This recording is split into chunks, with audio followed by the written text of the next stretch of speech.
नमस्कार, आप देख रहे हैं जोहार झारखंड। मैं हूं आपके साथ रुचिका राज। बुलेटिन की शुरुआत उस वक्त की बड़ी खबर के साथ करेंगे। सियासी गलियारे से उस वक्त की बड़ी खबर आ रही है। झारखंड में मंत्रियों के बीच विभाग बंटवारे से पहले राजनीतिक बयानबाजी तेज हो गई है।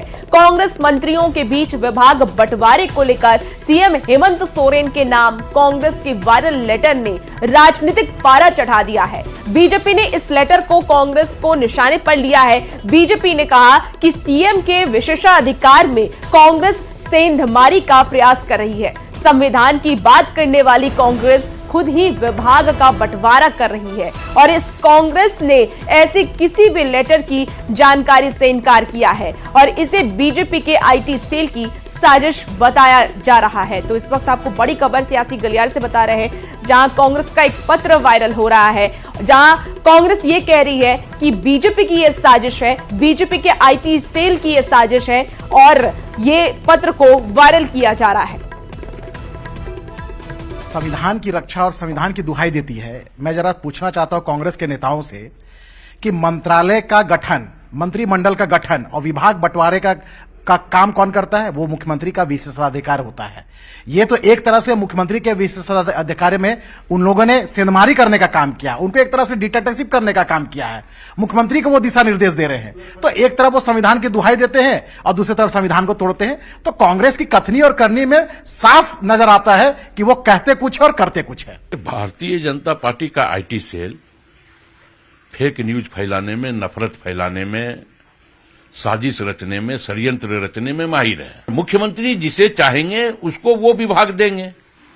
ऐसा कोई पत्र हम लोगों के संज्ञान में नहीं है और अगर ऐसा पत्र भारतीय जनता पार्टी के संज्ञान में है तो स्वाभाविक तौर पे तथ्य यह भी है कि भारतीय जनता पार्टी के आईटी सेल के द्वारा इस तरह का फेक प्रोपगंडा फैला करके सरकार को और कांग्रेस पार्टी को एक कटघरे में खड़ा करने का इन लोगों ने षड्यंत्र रचा है। कि कहां से पत्र, कौन किस पत्र की बात आप कर रहे हैं मेरे संज्ञान में नहीं है, लेकिन अगर ऐसा कोई पत्र है भी, उसकी वैलिडिटी, सत्यता क्या है, प्रामाणिकता क्या है, इस पर भी मैं नहीं जाऊंगा। लेकिन मैं जहां तक जानता हूं कि सरकार बनी है, मुख्यमंत्री को विशेषाधिकार है, प्रोग्रेटिव है कि वो अपने मंत्रिमंडल का गठन करेंगे, विभागों का बंटवारा करेंगे।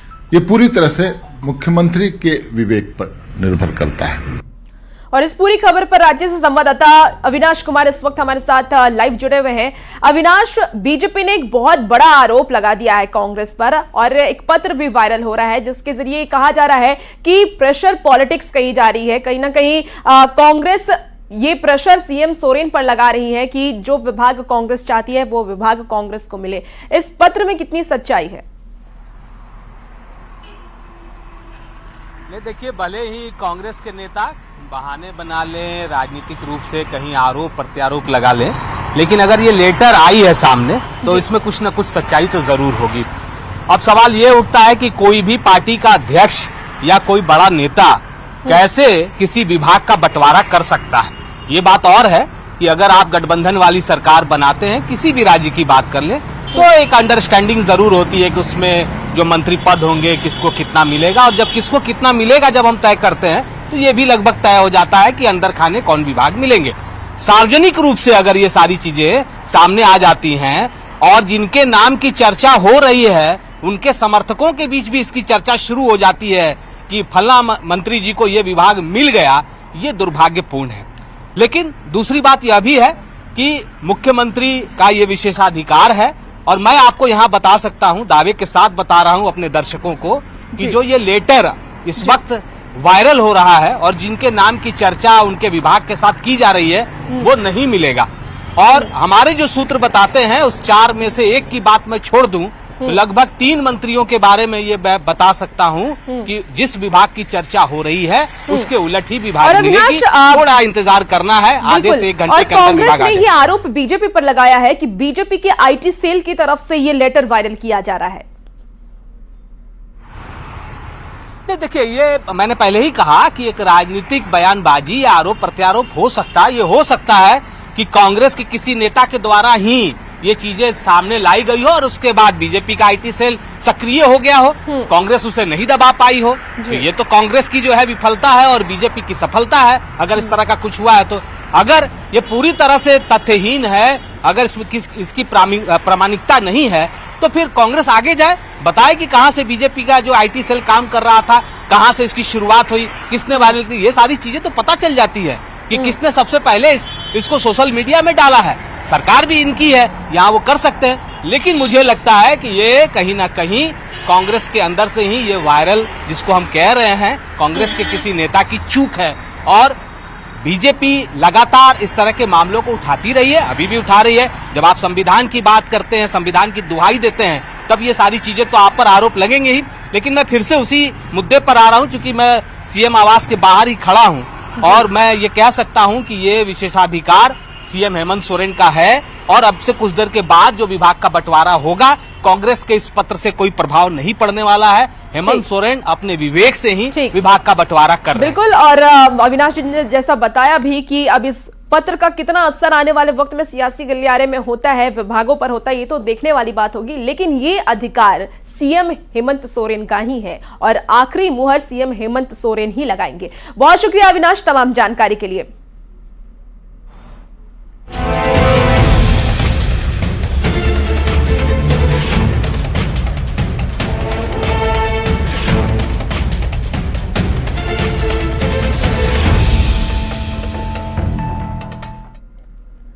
तो झारखंड में दमदार जनाधार के साथ दोबारा सत्ता में लौटे मुख्यमंत्री हेमंत सोरेन की टीम 11 तैयार हो चुकी है और अब ताबड़तोड़ एक्शन की तैयारी है। उसके पहले गुरुवार को जिन 11 मंत्रियों ने शपथ ली, उनके बीच आज विभागों का बंटवारा किया जाएगा। गुरुवार को 6 जेएमएम की तरफ से जो मंत्री बनाए गए हैं उनके में विभागों का बंटवारा होगा। कांग्रेस की तरफ से 4 और आरजेडी से 1 मंत्री बनाए गए हैं। मंत्रिमंडल में 6 नए चेहरे को शामिल किया गया है, जिनके विभागों पर सबकी नजर इस वक्त टिकी हुई है। माना यह जा रहा है कि पिछली सरकार में मंत्री रह चुके कुछ नेताओं के विभाग बदले भी जा सकते हैं। तो बड़ी खबर आपको हेमंत कैबिनेट से जुड़ी हुई बता रहे हैं। आज विभागों का बंटवारा होना है। नए मंत्रियों को कौन सा मंत्रालय मिलता है ये देखने वाली होगी। और ये देखिए टीम 11 पूरी तरीके से तैयार है। सीएम सोरेन की नए कैबिनेट की तैयारी लगभग पूरी हो चुकी है और आज नए विभागों का बंटवारा होना है। जो 11 मंत्री इस वक्त बने हैं, 11 विधायकों ने मंत्री पद की शपथ ली है, उन्हें कौन सा मंत्रालय मिलता है ये देखना दिलचस्प होगा।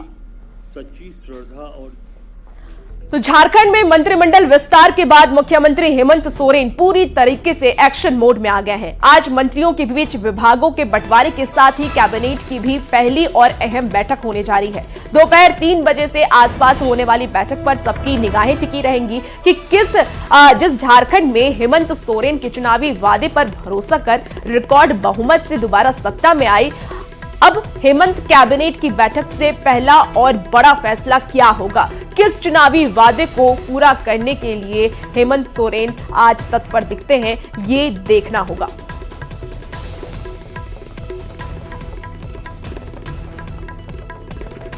आज दोपहर 3 बजे हेमंत कैबिनेट की बैठक होगी।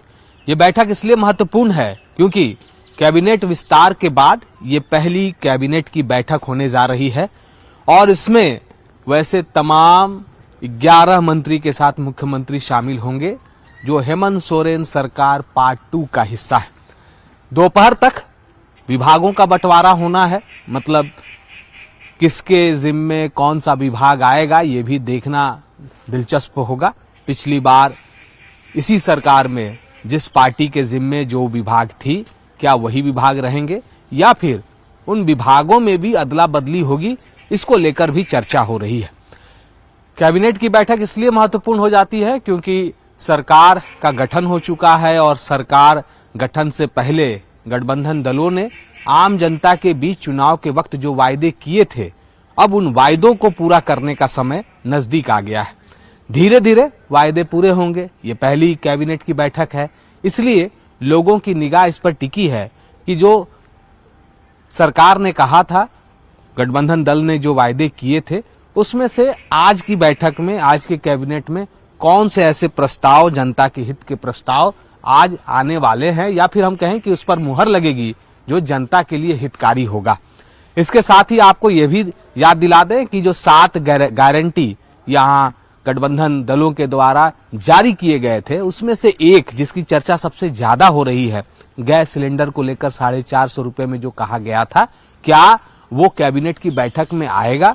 और अगर आएगा तो आज अगर इस प्रस्ताव पर अगर मुहर लग जाती है तो जनता के लिए और वैसे लाभुकों के लिए एक बड़ी सौगात भी हो सकती है।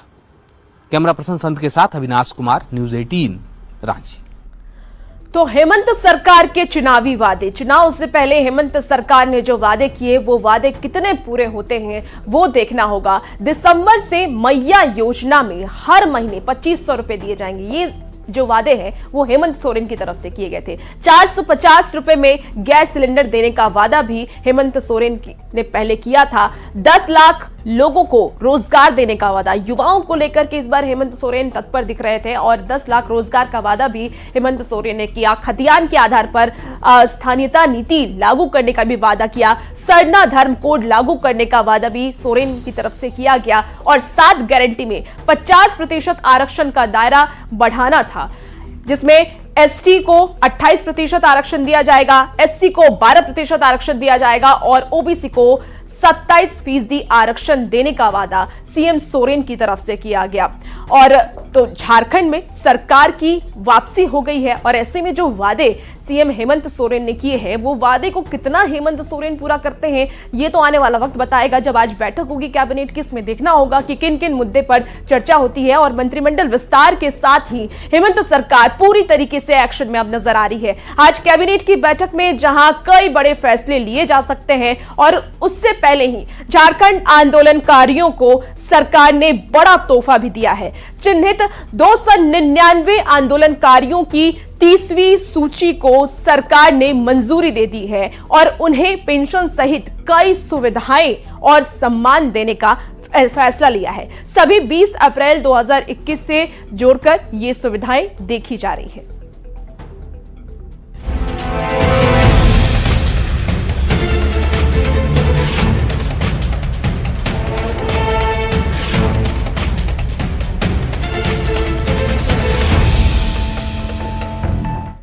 और इसी बीच बड़ी खबर राज्य से आ रही है, जहां सीयूजे में छेड़खानी का मामला सामने आया है। दुष्कर्म का भी ये प्रयास किया गया तो सीयूजे के ही 4 छात्र पर ये आरोप लगा है। सीयूजे प्रबंध पर छात्राओं का आरोप है कि उनके साथ छेड़खानी हुई है और मामले में लीपापोती का आरोप भी लगाया जा रहा है। कांके थाने में मामला दर्ज है।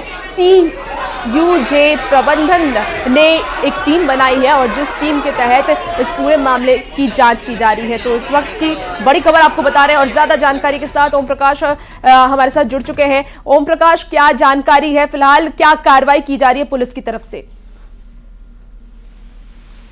मामले को लेकर जो जांच है वो की जा रही है। कल देर शाम ही ये शिकायत दर्ज हो पाई है, जिसके बाद पुलिस मामले की जांच में जुटी है। वहीं कॉलेज प्रबंधन के द्वारा भी एक टीम जो है जांच कमेटी इंटरनल, क्योंकि तमाम जो आरोपी छात्र हैं वो भी सीयूजे कॉलेज के अंदर ही हैं, तो उन तमाम लोगों की शिनाख्त भी की जा रही है और साफ तौर से इस तरह से कार्रवाई इसके द्वारा की गई या फिर और किन किन छात्राओं के साथ इस तरह की जो छेड़खानी है वो की गई है, इन तमाम बिंदुओं पर फिलहाल कॉलेज प्रबंधन द्वारा जो है सीयूजे प्रबंधन द्वारा भी इंटरनल जांच की जा रही है। हालांकि छात्रों में आक्रोश है, उनका कहना है कि पूर्व में भी इस तरह की कई घटनाएं हुई हैं। सीयूजे प्रबंधन को अवगत कराया गया, बावजूद सीयूजे प्रबंधन जो है इस मामले पर मौन साधे रहता है और कोई कार्रवाई नहीं करता, जिस कारण ही छात्र जो है आक्रोशित है और इस बार उनका आक्रोश जो है उठता भी कॉलेज प्रबंधन के खिलाफ उन्होंने नारेबाजी भी की, तो वहीं जमकर हंगामा भी किया। वहीं इस मामले को वो पुलिस तक लेकर भी गए हैं। अब मामले की जांच जारी है और उम्मीद है कि जल्द ही कुछ कार्रवाई जो है वो पुलिस प्रशासन की तरफ से देखी जा सकती है। ठीक है ओम प्रकाश, आप नजर बनाए रखिए, तमाम अपडेट आपसे लेंगे। बहुत शुक्रिया फिलहाल जानकारी के लिए। और लोहरदगा से इस वक्त की बड़ी खबर आ रही है, जहां 2 नाबालिग के साथ दुष्कर्म हुआ है। भंडरा थाना पुलिस ने ये कार्रवाई की है, 2 आरोपियों को गिरफ्तार भी कर लिया गया है। आपको बता दें कि पचड़ी पहाड़ घूमने आई थी ये दोनों नाबालिग। तो इस वक्त की बड़ी खबर लोहरदगा से बता रहे हैं आपको, जहां 2 नाबालिग के साथ दुष्कर्म की घटना को अंजाम दिया गया और इसे लेकर के पुलिस ने कार्रवाई की, 2 आरोपियों को गिरफ्तार कर लिया गया है। हमें 2 घना मुंजी के युवक हैं, जिसमें एक का नाम राजू राव एवं एक विपिन कुमार सिंह है।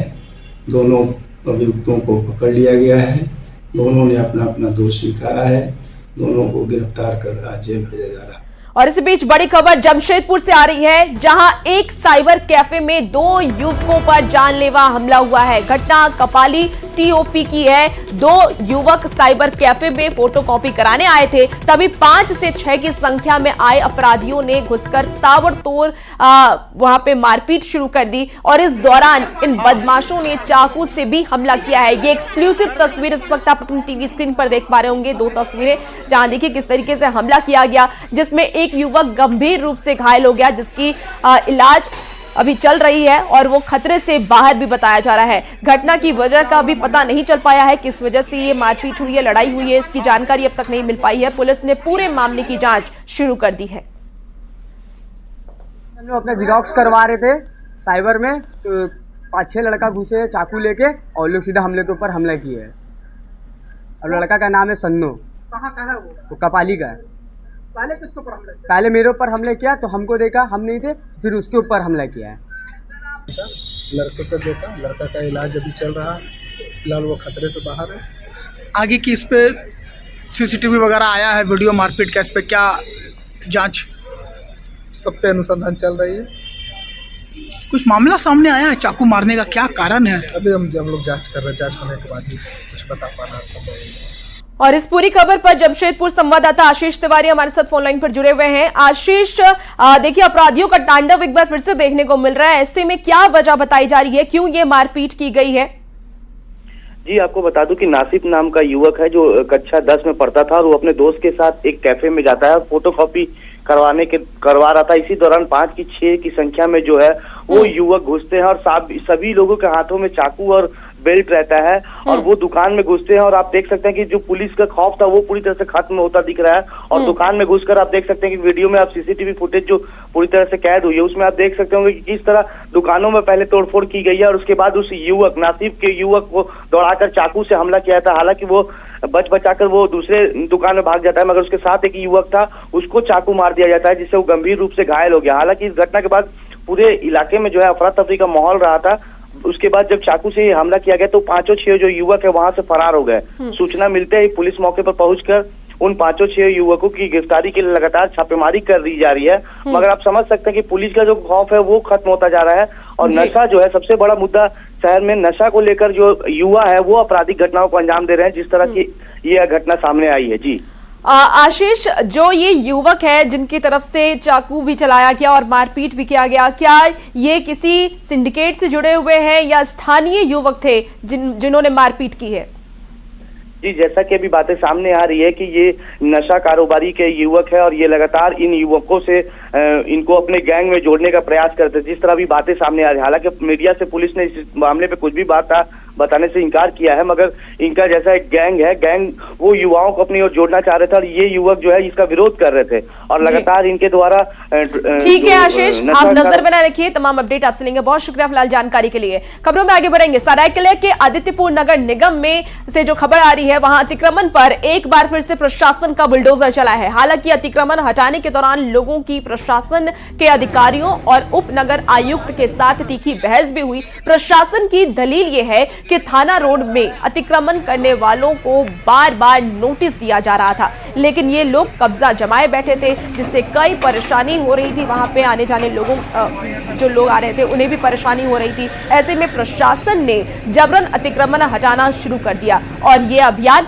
आगे भी जारी रहेगा। बाजार समिति से भी बात की गई। बाजार समिति ने अपना एरिया बताया जो दूसरी बाजार के सामने है, यहाँ पे ये लोग नॉर्मली अपना हाट बाजार लगाते थे, लेकिन ओवर कोर्स ऑफ टाइम ये लोग तो वही एरिया क्लियर करके कोशिश किया जा रहा है और यहाँ से हटाने के लिए लगातार चली जाएगा। हाँ, अभी जहाँ जहाँ नोटिस दे दिया गया है पहले हम लोग उसको क्लियर करा रहे हैं उसके बाद खाली नहीं करने के कारण आज इस अतिक्रमण से इस भूमि को मुक्त कराया गया। 3 दिन से लोगों को नोटिस दिया जा रहा था, नोटिस के जवाब में ये लोग कुछ खाली नहीं किए तो हम लोग जबरन खाली करवा रहे हैं। ये कार्रवाई कब तक चलेगी सर? ये तो वर्तमान में तो चल रही है, अब आगे देखते हैं।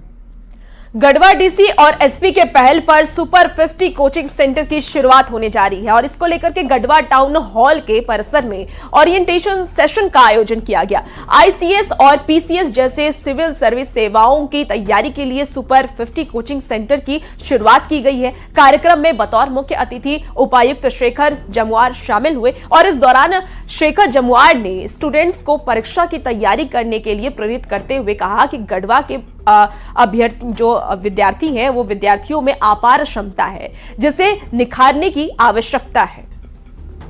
ज्यादा मोटिवेट हुई इसके अकॉर्डिंग अपने एसपी सर और डीसी सर का जो भी वक्तव्य था वो हमारे लक्ष्य को पूर्णतः क्लियर करता है कि हम जो भी करना चाहते हैं वो प्रॉपरली कर सकते हैं, but still we have to focus.